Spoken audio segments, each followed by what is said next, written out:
Halo, halo, assalamualaikum warahmatullahi wabarakatuh. Kita ketemu di hari Kamis tanggal 10 November. Jadi ini sebenarnya peringatan Hari Pahlawan ya, 10 November, dan sebenarnya juga harusnya hari ini akan ada satu peristiwa penting, yakni deklarasi calon Presiden Anies Baswedan dari tiga partai yang Nasdem, Demokrat, dan PKS. Tapi kelihatannya batal. Ini belum deal ya.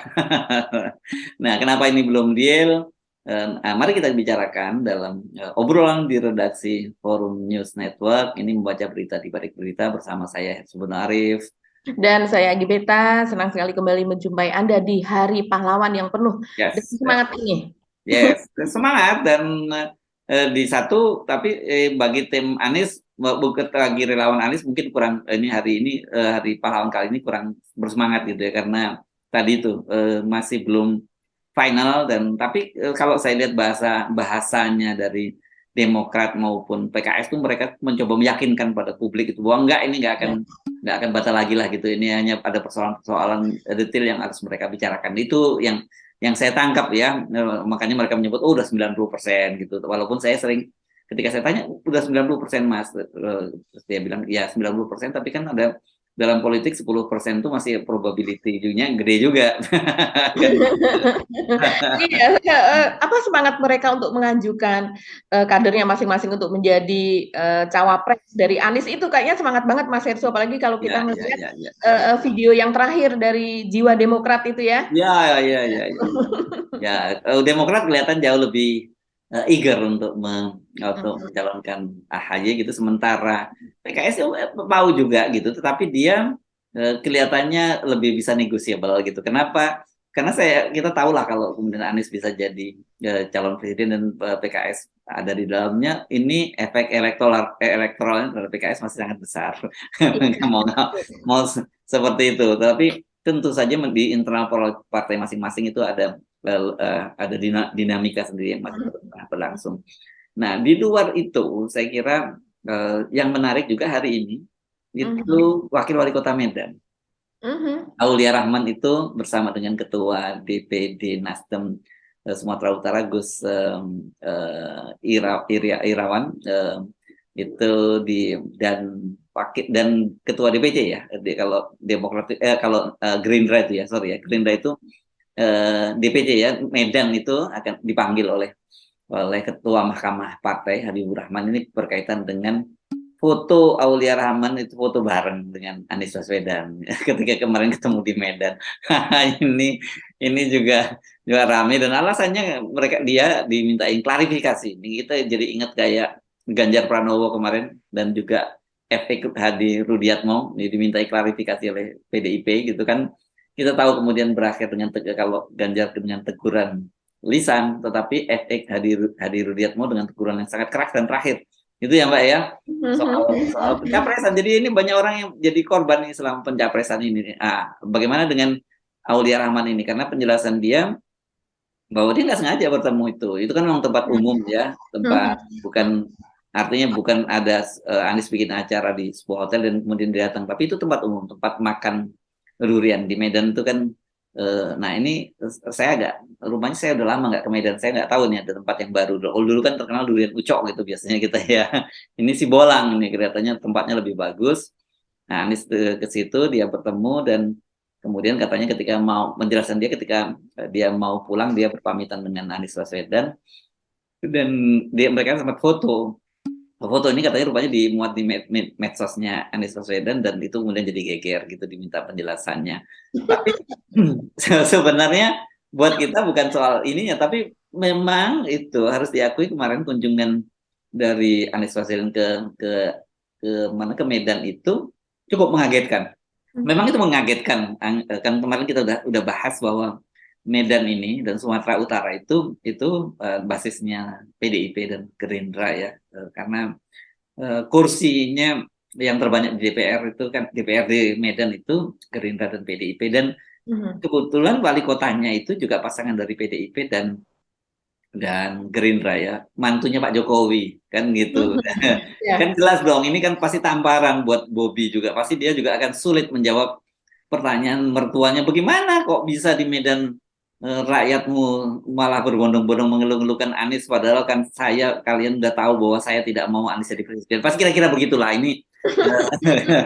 Kita cuma membayang-bayangkan perbincangan di internal mereka dari antara mertua dengan menantu. Tapi intinya kemarin cukup mengejutkan dan hampir itu bisa dipastikan bahwa itu bukan masa Nasdem, karena Nasdem kecil Pak suaranya di Medan, itu hanya 4 kursi dia punya di DPRD, Pak. Nah ini saya kira kenapa kemudian jadi baper Gerindra dan memanggil wakil wali kota Medan ini hari ini, dan kita tunggu saja apakah dia juga cuma ditegur lisan seperti Ganjar Pranowo oleh PDIP atau juga ditegur keras model efek Hadi Rudiatmo gitu.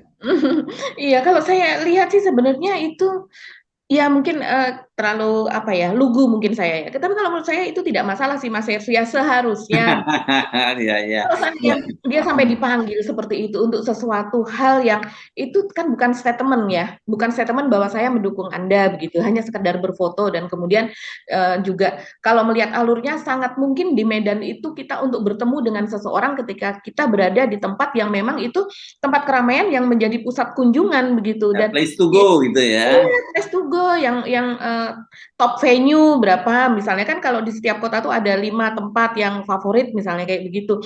Dan saya lihat tempat makan durennya Anies itu juga tempat makan duren di mana Ganjar ketika berada di Medan juga makannya di situ juga begitu, dan ketemu dengan banyak orang juga begitu. Kalau tidak salah apakah dengan Bobby ya, saya perlu dikoreksi, tapi kalau tidak salah juga memang ada dengan pejabat juga, pejabat dari Pemda setempat begitu ketika Ganjar berada di tempat tersebut begitu.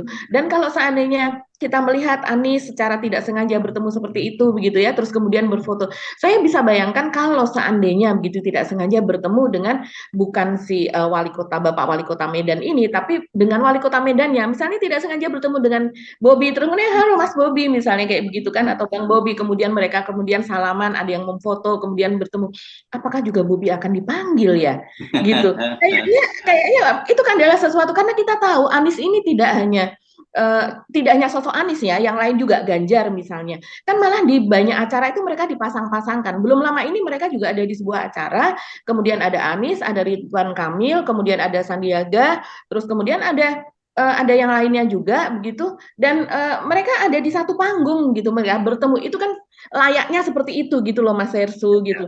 Ini kan seperti kayak ya, kalau saya melihat seperti ini kok seperti terisolasi ya, politik ini malah ini memperlihatkan betapa kita tidak terbuka begitu loh. Orang malah justru melihat begini, oh Anies orangnya terbuka ya, dia ketemu dengan orang yang siapapun dia malah mengunggah di medsosnya, dia mengunggah, tapi sementara yang sana kok sepertinya malah justru yang tidak ingin, seolah politik itu memisahkan gitu.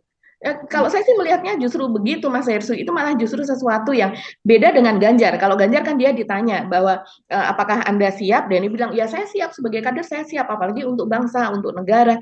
Nah itu lain lagi. Tapi ini kan sesuatu yang sifatnya sosial gitu, manusiawi sekali bertemu di lapangan seperti itu. Gitu.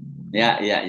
Oke, kita tunggu itu urusan internal Gerindra. Saya kira tapi ini pasti tidak lepas dari bahwa Pak Prabowo sendiri kan sudah menerima mandat dari para kader dan pengurus Gerindra untuk maju pada Pilpres 2024 nanti, dan Pak Jokowi juga sudah 2 kali menyatakan dukungannya. Jadi kalau tiba-tiba ini muncul seperti ini, jadi sensi lah gitu ya, anunya ya Mbak ya.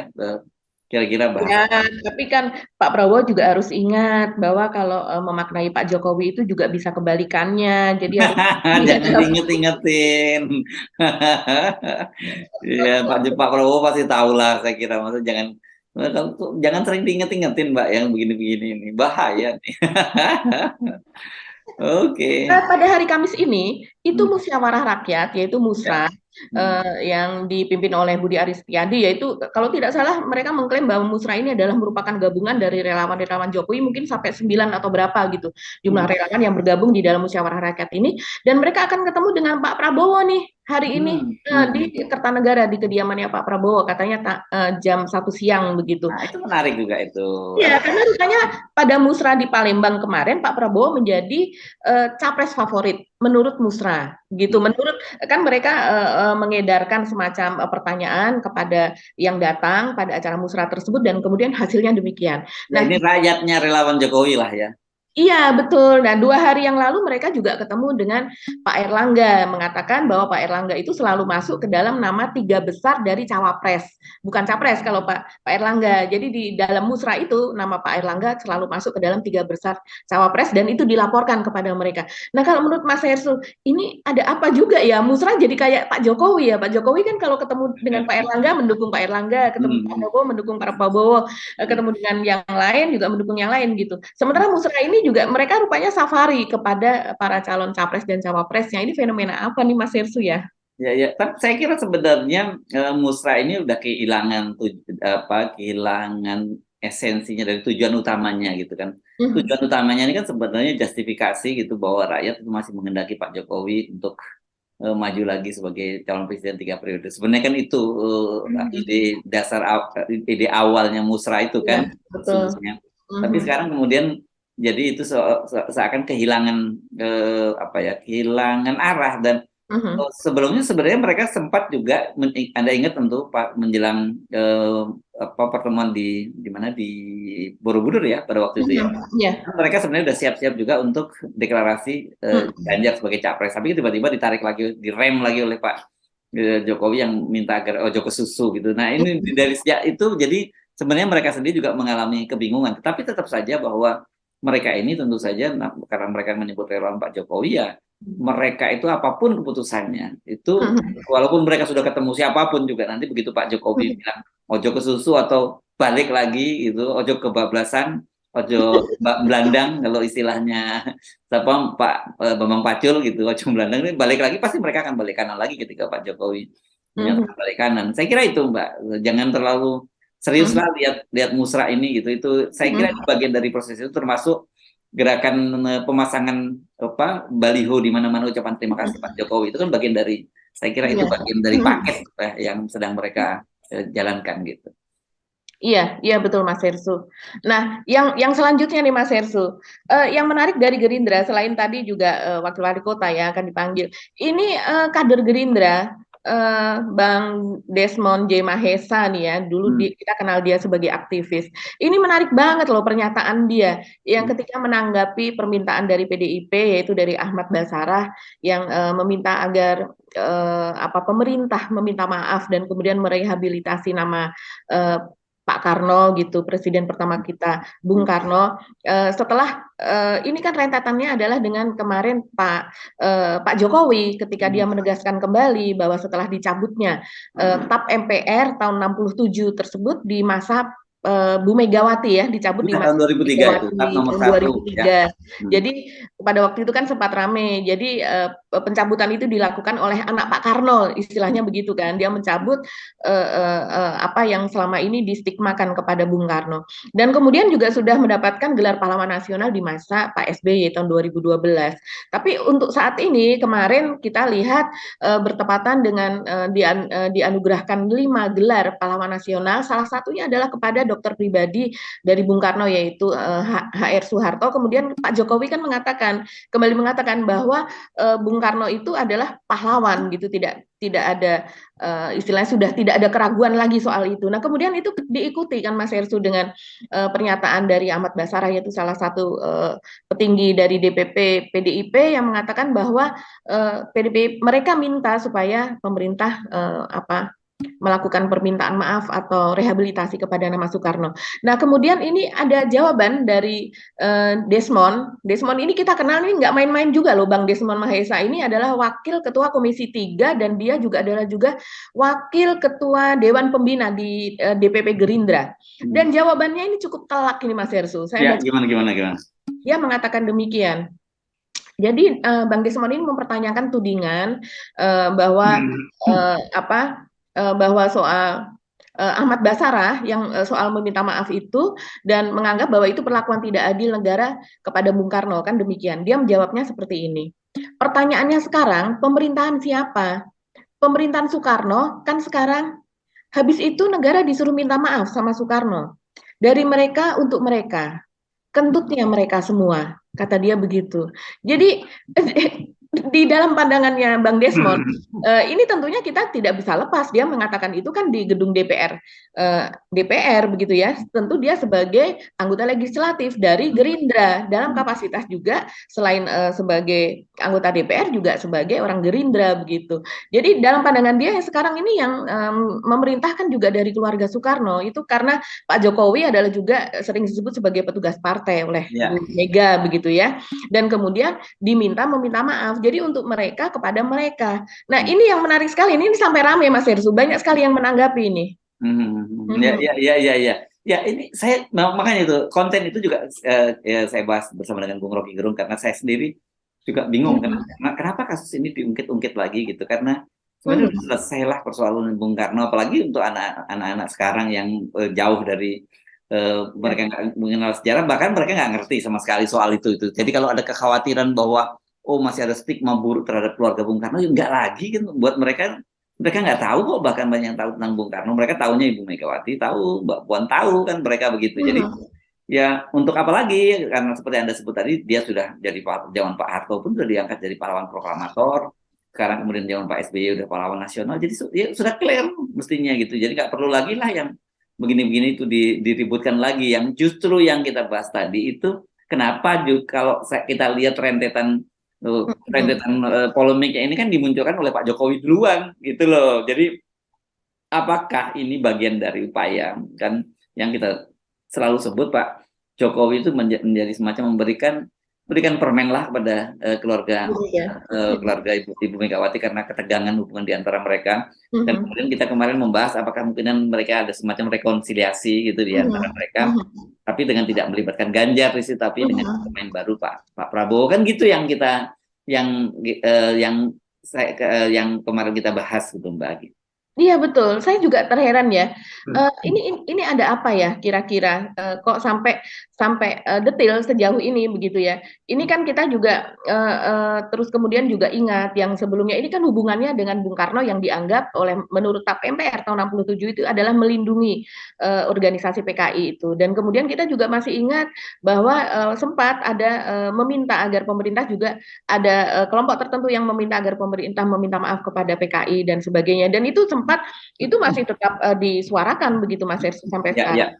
Nah, terus kemudian juga ini malah dimunculkan kembali begitu, sesuatu yang sebetulnya dengan Bung Karno itu sudah dianugerahi sebagai pahlawan nasional pun itu sudah merupakan pengakuan, tidak mungkin ada seorang pengkhianat pahlawan nasional. Pahlawan nasional itu yang paling tinggi loh derajatnya. Tetapi gini ya, bahwa sebagai seorang presiden, seorang manusia, ada hal-hal yang keliru yang dilakukan oleh Bung Karno kan gitu, banyak hal gitu. Tapi buat kita kan nggak perlu lagi mungkit-mungkit masa lalu itu gitu ya. Bagi kita, saya kira kita menempatkan Bung Karno tuh ya pada proporsinya, dan kemudian tentu dengan segala hormat kita terhadap beliau sebagai seorang proklamator dari bangsa ini. Saya kira hampir semua orang Indonesia memposisikan beliau seperti itu gitu ya. Nggak perlu lagi diperdebatkan kalau soal itu gitu. Iya, atau ini juga rasa worry saja dari Ibu Mega ya Mas Hersu, karena dia memiliki terus terang memiliki keturunan yang kemudian sepertinya tidak sefavorit, tidak sepopuler Ibu Mega begitu kan. Jadi ini adalah rasa khawatir dari orang tua bahwa anaknya nanti tidak akan bisa menyambung lidah Soekarno itu seperti dirinya begitu. Kan ini soal ada worry juga, misalnya Golkar dulu yang dibangun oleh Pak Harto sekarang sudah lepas dari tangan Pak Harto, sudah tidak berjejak lagi lah istilahnya di dalamnya anak-anak Pak Harto sampai ke cucunya, tidak ada yang di dalam Golkar itu yang kemudian signifikan menguasai Golkar. Begitu juga dengan PDIP, ini bisa jadi juga jadi seperti itu Mas Hersu, yang dibentuk oleh keluarga Soekarno dan kemudian oleh Bu Mega. Nah sekarang kalau seandainya tidak kuat, itu akan bisa jadi seperti itu begitu. Apalagi belakangan ada isu-isu yang kemudian Pak Jokowi juga difavoritkan untuk menjadi ketua umum PDIP. Nah ini kan nanti pasti ideologinya juga pasti akan berubah gitu, bukan ideologi dari Soekarno lagi. Saya rasa sih melihatnya begitu kali ya Mas Hersu. Ya, karena ini saya rasa akan bergulir nih, ramai soalnya. Ya. Oke. Tapi bagi saya sebenarnya harusnya persoalan ini apa ya, nggak ada pengaruhnya ini untuk nggak menurunkan harga beras, nggak menurunkan harga Iya, BBM. iya, iya. Nah, sebenarnya jadi perdebatan apa sih? Maksudnya kayak begini-begini mesti Mhm. dimunculkan kembali gitu. Ada persoalan jauh lebih penting daripada soal-soal yang begini gitu. Dan kita mungkin Mhm. masa lalu yang sebenarnya nggak perlu gitu kalau menurut saya gitu. Iya, iya. Nah, ada lagi satu, makanya saya kemudian juga geli dengan tadi reaksi dari Desmond Mahesa ya. Hmm. Nah, ada lagi satu itu yang dikatakan oleh Desmond Mahesa nih Mas Hersu, dan Hmm. kemudian ini menarik dan ini juga pasti nantinya akan banyak ini yang menjawab soal ini, yaitu dia mengatakan bahwa sebenarnya itu tidak ada perang bintang begitu di tubuh Polri. Oh, oke. Hmm. Ya, yang ada adalah dua jenderal yang merusak sistem di Polri, begitu.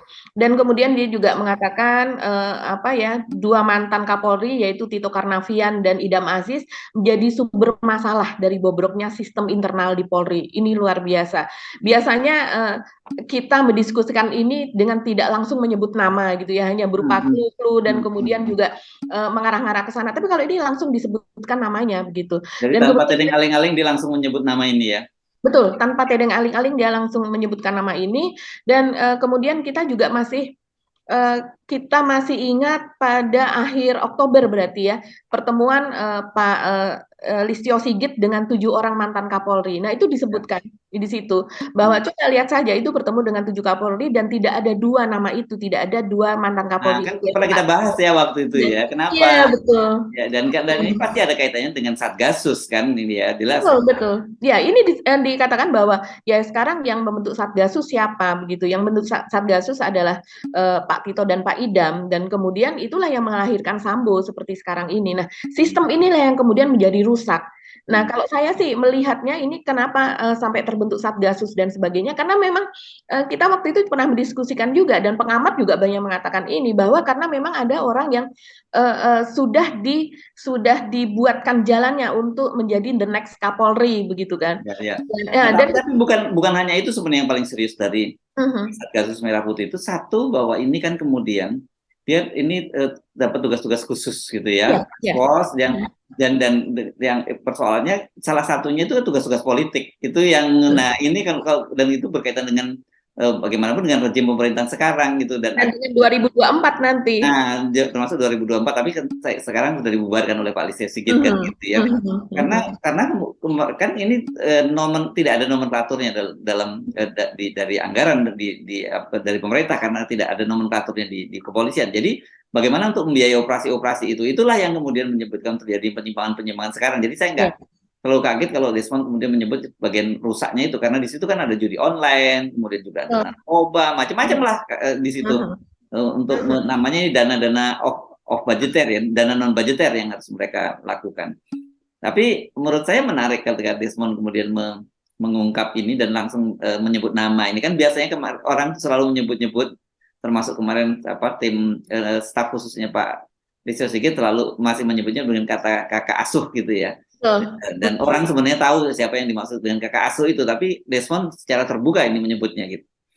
Iya, ini langsung menunjuk wajah begitu ya Desmond dan kemudian dia juga langsung mengaitkannya dengan Satgasus, pembentukan Satgasus yaitu yang sebagai ketuanya yang pertama adalah Pak Idam Aziz, yang Hmm. membentuk adalah Pak Tito Karnavian ketika dia masih menjadi Kapolri saat itu dan kemudian yang kedua menjadi ketuanya adalah Pak Ferdi Sambo. Dan ketika Pak Idam Aziz masih menjadi ketua Satgasus, Pak Ferdi Sambo statusnya adalah sebagai adik asuh begitu ya di dalam Satgasus karena dia kan sebagai sekretaris di situ begitu. Ya, ya, Jadi ya, ya. ini memang menarik banget apalagi dia langsung mengaitkan dengan rusaknya sistem di dalam Polri sekarang ini yang mengakibatkan antara jenderal kemudian saling bentrok, kemudian saling menjatuhkan, terus kemudian saling memangsa istilahnya gitu, saling menggigit, yaitu diawali dengan kerusakan sistem di dalam Polri ini tadi Mas Hersu. Jadi saya rasa mungkin maksudnya kita bisa lihat juga maksudnya dengan menunjuk langsung dari wajah atau nama ini adalah supaya kasus ini cepat clear gitu ya.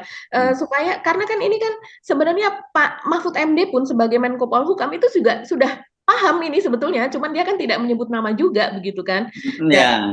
ya, dan bahkan Pak Mahfud juga mengatakan bahwa ini terjadi perang bintang di dalam tubuh Polri begitu. Tapi dia juga tidak menyebutkan bahwa ini harus segera diredam gitu kan. Sebenarnya sih bukan diredam tapi dikelirkan itu Pak gitu kan. Apalagi sekarang Pak Tito Karnavian masih menjabat sebagai Menteri Dalam Negeri, di mana dalam hal ini Menteri Dalam Negeri kekuasaannya nanti untuk menjelang 2024 itu besar sekali begitu. Ya, ya, ya, ya. Ini menarik ini. Menurut saya penting ini untuk terus dikulik-kulik ini ya kenapa kemudian tiba-tiba Desmond bicara seperti ini gitu. Pasti ada suatu target-target politik yang ingin dia sampaikan gitu ya. Dan kalau itu targetnya memang untuk membongkar kebusukan yang ada sih, kita senang-senang aja ya. Kita mesti sepakat, kita dukung deh gitu ya. Iya, apalagi nanti Polri kembali bersih, terus kemudian berjaya dan kemudian berjalan bersama rakyat, betul-betul melayani rakyat gitu ya Mas Ersu. Yang Ya. tidak seperti sekarang banyak warga kalau ketemu polisi kan takut gitu ya. Tapi kan maksudnya menghindar, takut, apalagi kok ketemu di jalan gitu. Nggak salah pun dia tetap merasa takut gitu. Tapi sekarang dengan banyaknya dorongan dan kemudian juga dukungan kepada Pak Listio Sigit, kita sendiri melihat sekarang kalau di jalanan kita nggak takut loh Mas Ersu ketemu Oh sama. gitu ya. Dulu kalau kita lihat polisi langsung balik ya kalau nggak, karena surat-suratnya nggak lengkap atau kendaraannya nggak lengkap gitu ya. Iya, lihat dari jauh itu polisi beneran apa patung ya gitu. Ya, ya, ya. Padahal kan harusnya kehadiran polisi itu kan dengan sesuai dengan slogannya ya, melindungi, mengayomi dan melayani kan gitu ya.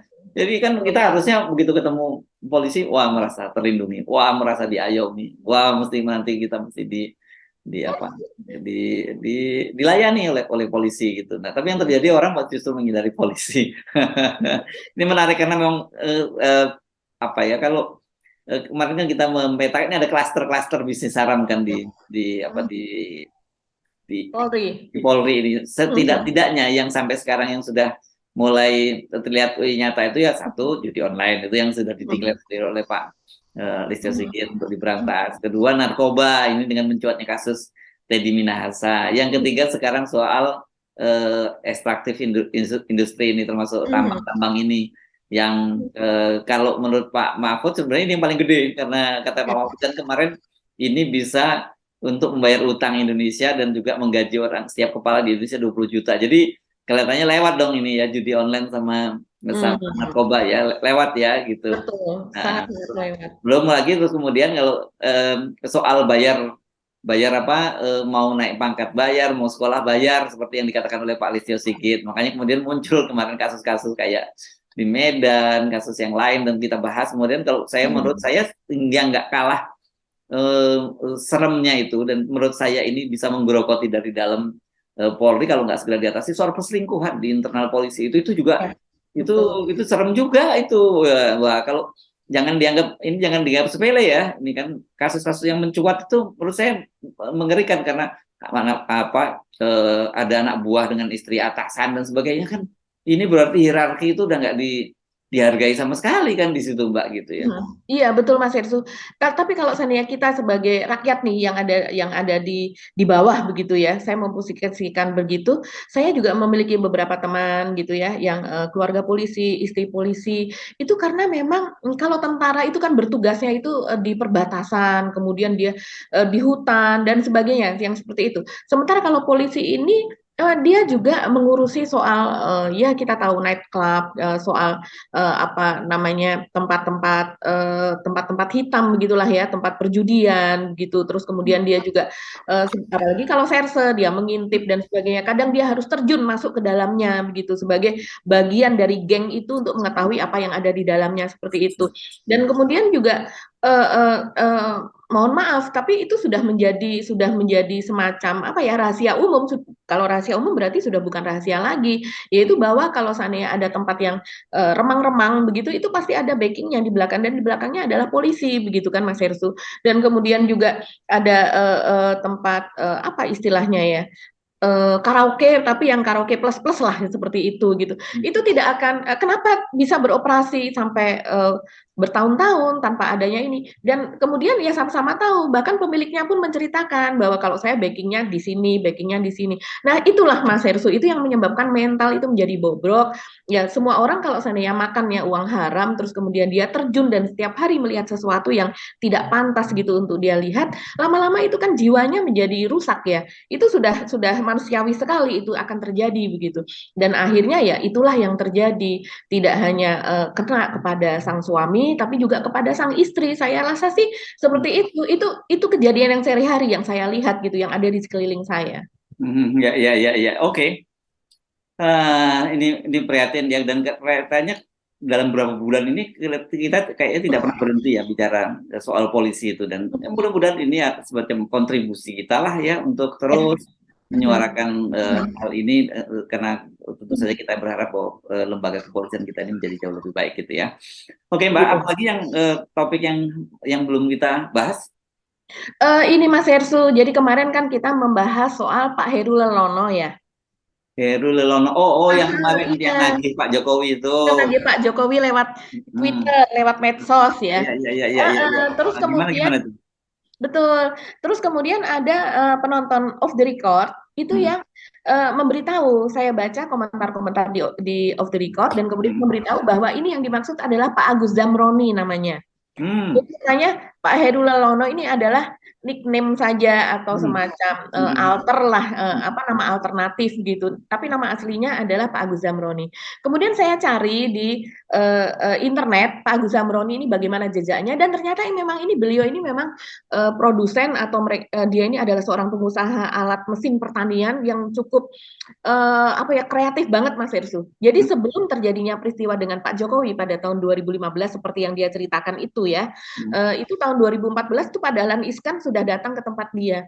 Dan kemudian dia ini adalah lulusan dari Fakultas Hukum, tapi kemudian dia nguliknya malah justru ke mesin-mesin ini. Jadi tidak sesuai dengan background keilmuannya dia, tapi dia menjadi sukses dan kemudian di tempat dia itu malah justru banyak mahasiswa, anak SMK dan sebagainya itu yang kemudian belajar di tempat dia.